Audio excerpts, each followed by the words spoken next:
Dans cette vidéo, nous allons étudier les angles complémentaires, notamment les relations trigonométriques entre ces angles complémentaires. Alors, dans une vidéo précédente, on avait un exercice où on nous avait donné un triangle et on devait calculer le sinus, le cosinus et la tangente des deux angles de ce triangle rectangle en question. Donc, on avait le triangle rectangle en A, la longueur AB, l'hypoténuse BC de 10 cm, et on avait bien dit qu'il fallait calculer la longueur de AC, qui on avait calculé était égale à 6, pour trouver ensuite toutes les valeurs du sinus, du cosinus et de la tangente et de l'angle ABC et de l'angle ACB. J'ai donc résumé tous les résultats qu'on avait trouvés dans ce tableau-ci. Alors, en observant ce tableau, on peut remarquer quelque chose d'intéressant.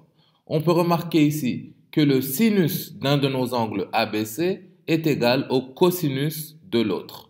Donc, le sinus de ABC, c'est 3/5 et le cosinus de ACB, c'est 3/5 aussi, tandis que le sinus de ACB, c'est 4/5 et le cosinus de ABC est aussi égal à 4/5.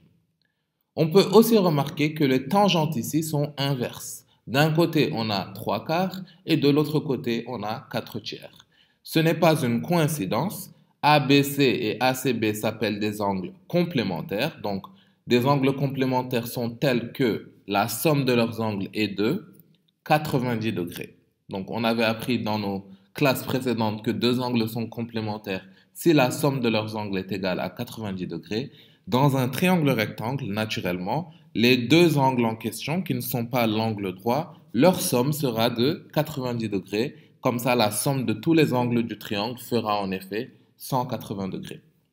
Donc, quand on a un triangle, on a deux angles, un angle alpha ici et un autre angle qu'on peut dire est égal à 90 moins alpha.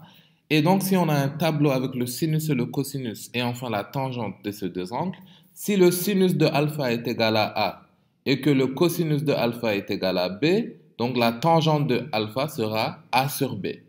Et on pourra aussi dire que le sinus de 90 moins alpha, ce sera B, tandis que le cosinus de 90 moins alpha sera égal à A. Donc on a une sorte de croix ici qui se forme. Et la tangente de 90 moins alpha est égale à B sur A.